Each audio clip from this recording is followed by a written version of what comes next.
What's up, everybody? I'm comedian Michael Halcomb. This is the Messed Up to Setups podcast. On the show with me today, a giant in the comedy world, Barry Katz. He's an American television producer, film producer, talent manager. He's helped launch the careers of countless comedians: Bill Burr, Dane Cook, Louis C.K., Kevin Brennan, Bert Kreischer, Dave Chappelle, so on and so forth.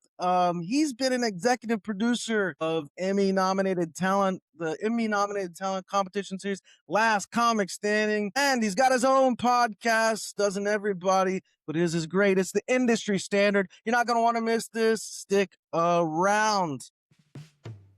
It's all messed up, yeah, everything's messed up. We're going from this mess up to the next setup. Everything seems so messed up, but it's just our setup. All right, Barry, it's good to meet you, man. Thanks for carving out some time to chat today. I can't believe I made the cut. This is fantastic. It was either me or the parrot from Beretta. I'm glad I made it. Bro, man, you've done just an insane amount of work in the comedy world. So I'm curious, man. This is the first time I've ever met you, first time we're ever talking.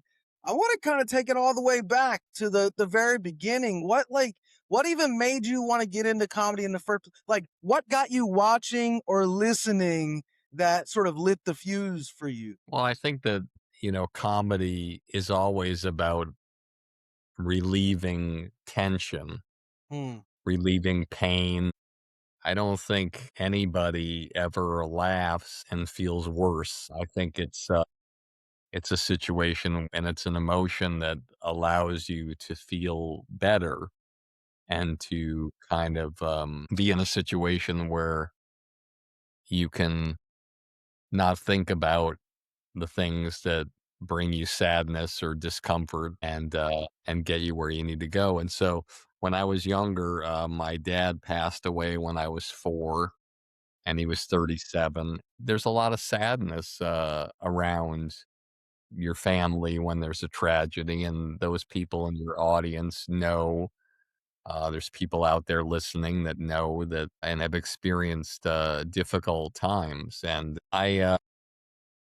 it's so interesting. I just thought of something related but odd. So when Brody Stevens took his own life, there was a memorial at the Comedy Store in the main room, and it was jam-packed, and I don't know where I was, standing in the back, and there'd been, like, somebody hosting and 2 of his family members, and they were telling heartfelt stories and crying as they should be or whatever.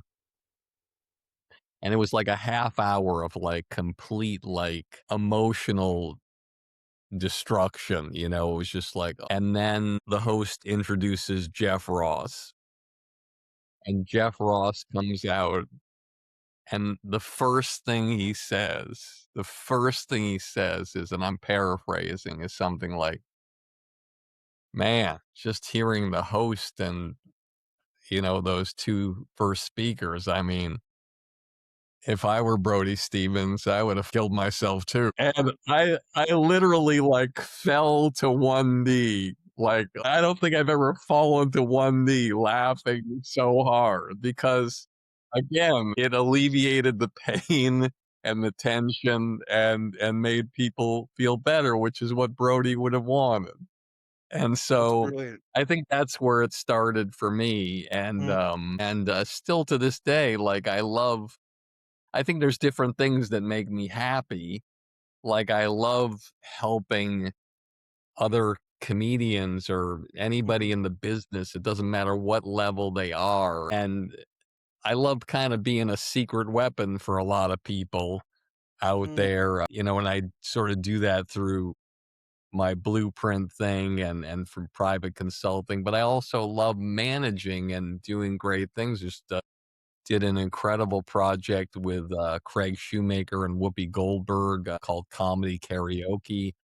at the Improv. It was sold out. It was great, great, where regular people get to perform comedians' routines.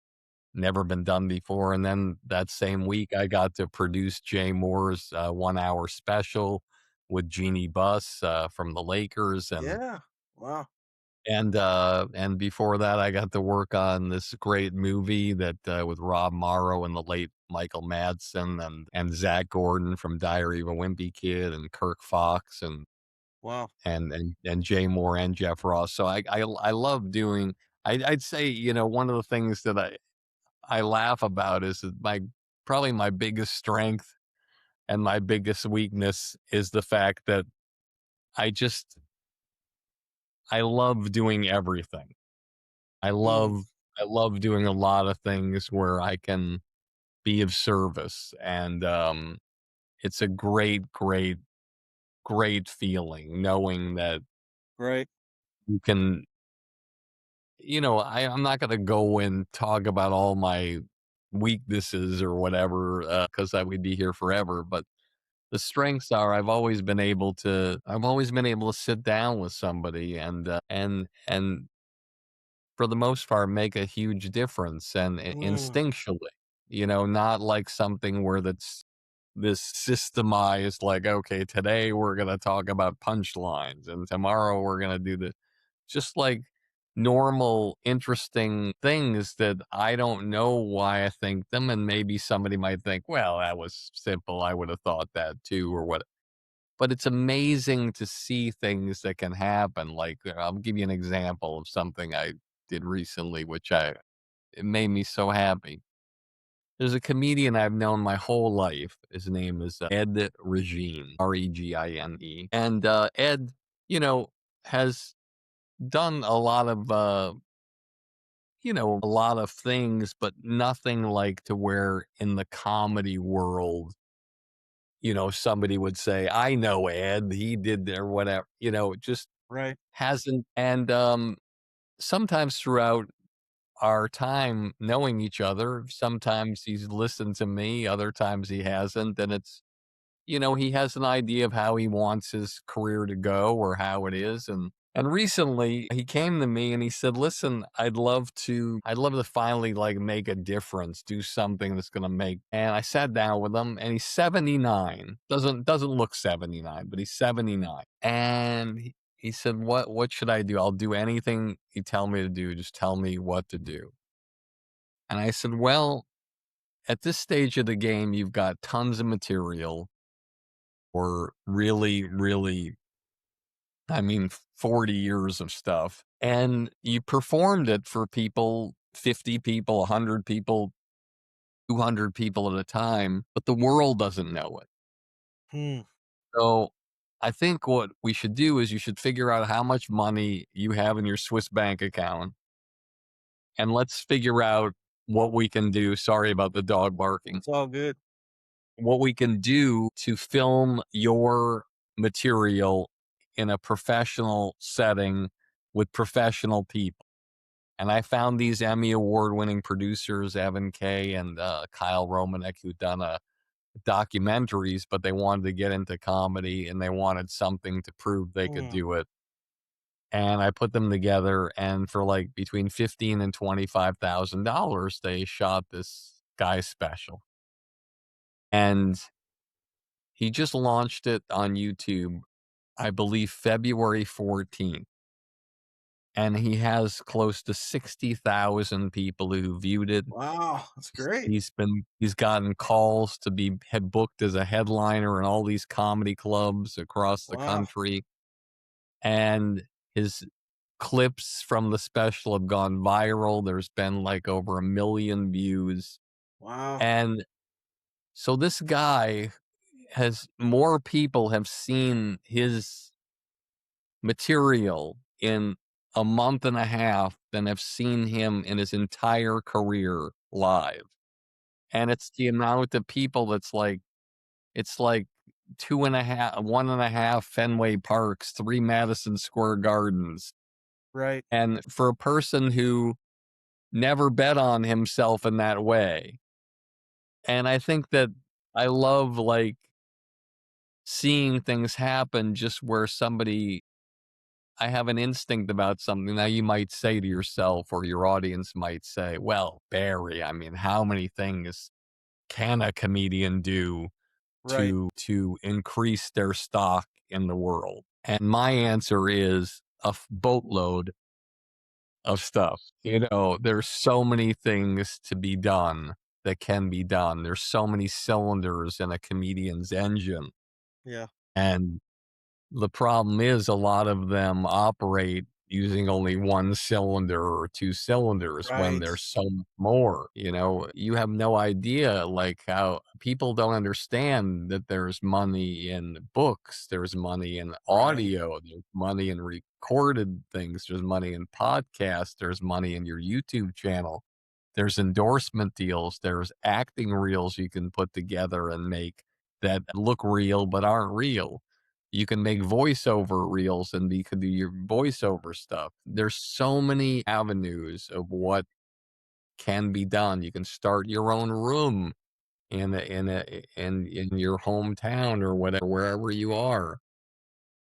There's a guy in New York who interned for me, and the guy here as well. The guy here is Marks in Los Angeles, and the guy in New York is Bo Bigelow. And both of them started doing comedy, you know, during my internship with me. And Marks now does these rooms at the Belly Room and the Lab, and they sell out, and it's unbelievable. And Bo does them at the New York Comedy Club and Rodney's, and he just did one the other night, 140 people. He branded it Chuckle Fest. And, you can do anything. You can figure out any Right. lane. There's so many different ways. But what I love working with people is I love exploring what's going to be best for them based on what they tell me and the guidelines they give me of what their bucket lists are. And my job is to just check things off the list, and that's just the fun way to do it, and you can see in real time what's happening. Well, early in your career, I guess you had the thought, right? I want to get on stage myself. And I've read a little bit about your story. I've listened to a little bit of your podcasts and whatnot. But you were initially doing stand up, right? And I'm curious, what's the moment where you thought like, I want to do that. I want to try that. Like, what caused you to take that step? Well, I love watching comedians on the Tonight Show and how they operated. A guy who I watched when I was first starting around that time was a guy I ended up managing for several years, Louis Anderson. And if you study the first times that people go on stage on a national television show, you really have an understanding of what goes on. Because as I like to say that to anybody who will listen, in the beginning, I believe, look, not everybody believes it, but I believe it. You gotta create your hit record. And the thing about that is what I mean is I'll explain to you. And I like to say this at nauseum because I think it's so important. Every comedian that's watching, every audience member that's watching, who, even if they don't know anything about comedy, they know the greatest comedians in the world have a hit record. Now, I'll explain what I mean. I don't mean a hit album. I mean like a hit song. Jim Jeffries has the gun control bit. Right. Dave Chappelle has the crack baby bit. Bob Newhart had the driving instructor. Ellen DeGeneres had the conversations with God. Carl Reiner and Mel Brooks had the 2,000-year-old man. Could George Carlin's 7 words you can't say on television. Right. Greatest comedians in the world have routines that you will always remember. Look, I remember stuff that you can't, like Louis Anderson's first Tonight Show, which was an inspiration to me, 1984, 1986 or whatever. Unbelievable. So, what Louis understood about comedy for him is when you walk on stage, you have to address the elephant in the room if it's there, which is what is the audience thinking? What can I say to let them know that I know what they're Right. thinking and let them know that I know what they're projecting? So, in other words, and this just shows you because I remember the hit song. This is Louis' first 4 jokes of his Tonight Show. Comes out in the suit. He's like 300 and some odd pounds. Audience is applauding. He's like, listen, I don't have much time. I'm in between meals. So the first line says in like 4 seconds says, I know you think I'm fat. I'm letting you know that I know I'm fat It's and that it's okay. But just in case it's not obvious that it's okay, I'm going to drill the point home 3 more times. So the next line is just on the way over here, I went to McDonald's. They had to change the numbers on the sign. Okay. Next line was I went shopping before I came here. What's this one size fits all crap? That's the third one. And the uh, fourth one was, being in LA, trying to get in the LA lifestyle. I went to the beach the other day. It didn't work out well. People kept trying to push me back in the water. Well, so 4 jokes in a minute that emphasize, "Hey, it's okay. I know I'm fat. You know I'm fat. Let's have a great time." And so that's the thing. And I love comedy because the greatest comedy is the honesty of what's happening within the routine.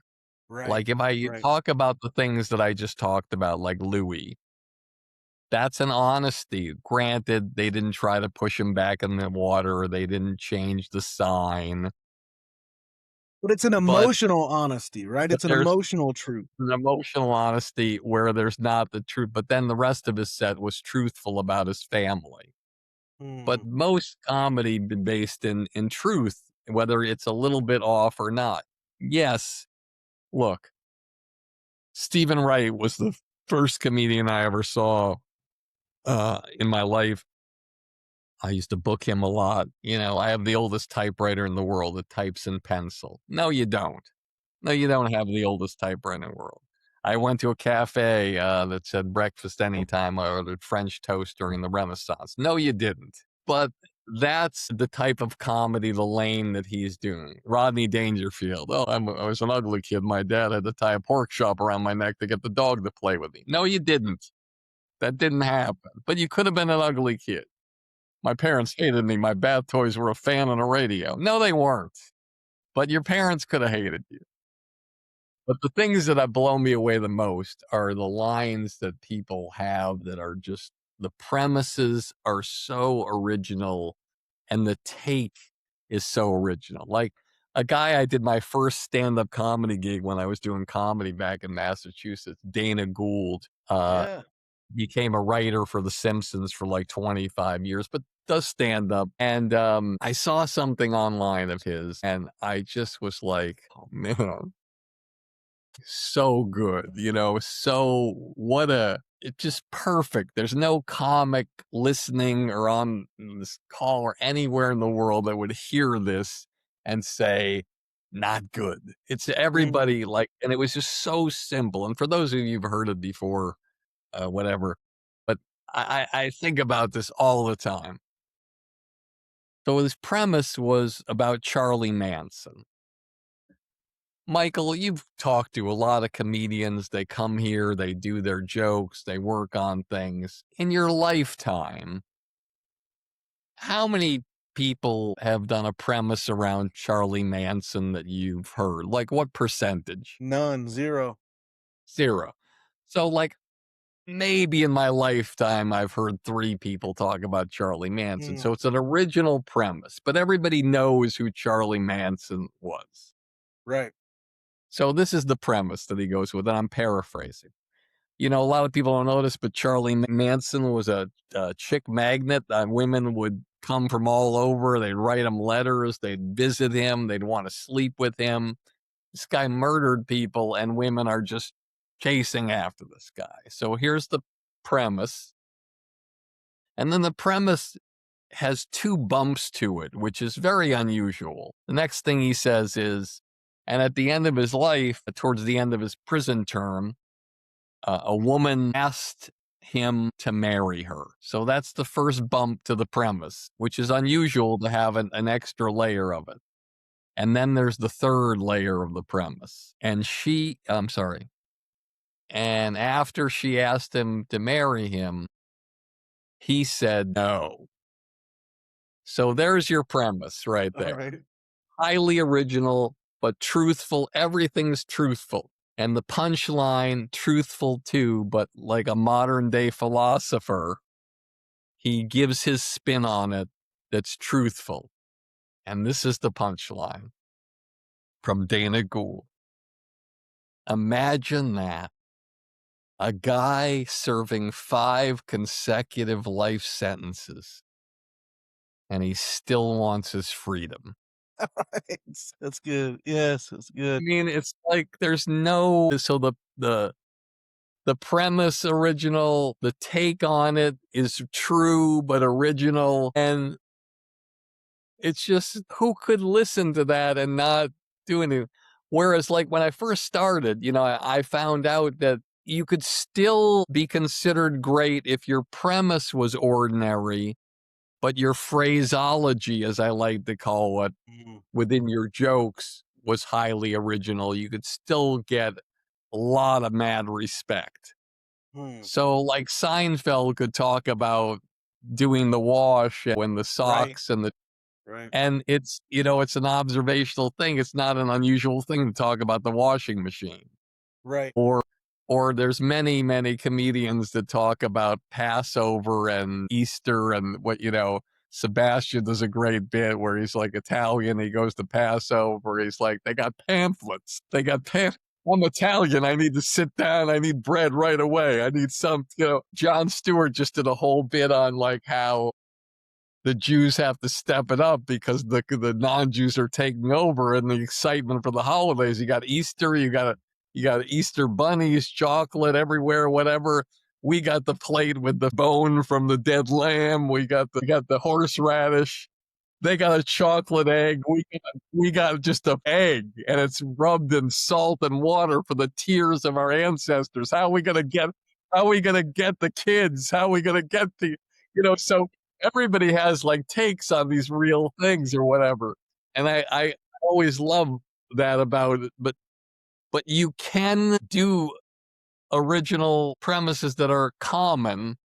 But if your phraseology is right, I'll give you an example, something that I love to point to all the time. It always makes me so happy talking about this. And I'm like a broken record. But in New York, one of the first guys I ever had a chance to watch was Nick DiPaolo. And Nick had this great first bit that was like only like a minute long, but it had like 4 incredible, um, incredible phrases to it. So the premise was that he was starving, he was in New York City, and he just really wanted to get something to eat. But he was, getting aggravated, and he went to a sandwich shop, and there was no one at the counter. And he was really upset about that. It was making him angry. That was the premise. You know, not, I don't think I think everybody on this call has heard a premise of a guy walking into a sandwich shop, and whatever. But then he has 4 lines, original phrases that, take the bit to a high, high, high level. First line was, I'm standing there, I'm hungry, I'm upset. Then this pimply faced teenager comes out from the back with rubber gloves and a plunger in his hand and says, can I help you? So that's the first one. Nick's second line is, yeah, you can start by boiling your hands. So that's the second one. The kid says, I don't understand. Nick says, wash them like you're sterilizing surgical tools. It's the third one. And the last one, the guy says, "Listen, sir, I don't understand what you want." And Nick says, "Pal, I'll tell you what I don't want. I don't want the rhino virus in my tuna." Okay, so he's got the premise that's ordinary, but Right. the jokes and the phraseology that are like insane. Hmm. And so, for your audience out there, and what I like to when I do help people out, in this blueprint platform, it's just a lot of people worry, I got to get my 20 minutes together. I got to be able to feature. I got to be able to MC. I got to get my Right. like the headline. The most important thing when you're renovating your house is to make sure you get one room right. So you start with the bathroom, you make sure the contractor does it right until you move on to the kitchen or whatever it is. And you want to make sure you get that first hit song, Right. down. That it's just every word is perfect, every movement is perfect. It kills every time, that Hmm. 5 minutes. And then you wanna record that in a way that's professional and Hmm. incredible, like a talk show. And then if you have the lightning in the bottle and you get it all together, then that's your tool, and every great person in every profession has a tool, it's like, a guy who installs swimming pools, he has this video of the one he put in the mansion in Bel Right. Air, Right. and that gets him more business. The person who designs and manufactures cupcakes has their best thing that they have that, to show people. If you're a person who does tombstones, you have your greatest tombstones you made to show people so they'll order some from you. And as an Right. artist, Right. you can get festivals, you can get clubs, you can get everything from that hit song. Yeah. And yeah, we're in a tough profession because look, you watch A Star Is Born with Bradley Cooper, and it's like you see the scene, he's at the piano. He's drunk, he's high, he's on pills, and he's like, "Tell me something, girl." Lady Gaga comes over and says, "Hey, what you doing?" "Oh, I don't know. I just wrote a little ditty here on my pad and just a few words. I don't know if it's something or anything." And then 2 weeks later, he's performing in front of 60,000 people. You know what I mean? Right. Right. Comedy is different. You have to use the audience as your writing partner, and you have Yeah. to keep going, and some people are drunk, and there's hecklers, or sometimes you have to follow somebody who bombs or somebody who Yep. destroys the room or just and, um and it's really hard to get that hit record down because in music, when you do it, you it's the same thing, Right. same chord, same thing. You do it over and over again, and that's what they hear. Yeah, at a live show, you can riff a little bit if you want, but it's still the same word for word. You know, when Tracy Chapman sings, "You Got a Fast Car," she doesn't say, "Hey, you got a fast car and so do I." It's like it's no, it stays the same all the time. That's the way it is, that's just the way it is, whatever. And the cat's in the cradle with a silver spoon. It's not like the cat's in the cradle with a pacifier in their mouth. It doesn't change. You gotta get it right. And Man. when you get it right, your life is gonna change forever. Thank you, man, Barry. It's been great meeting you, brother. And where can I point people to the Blueprint for Success? You got a URL for me? Like I can put it in the notes later. They Where do can you want me to you point just people?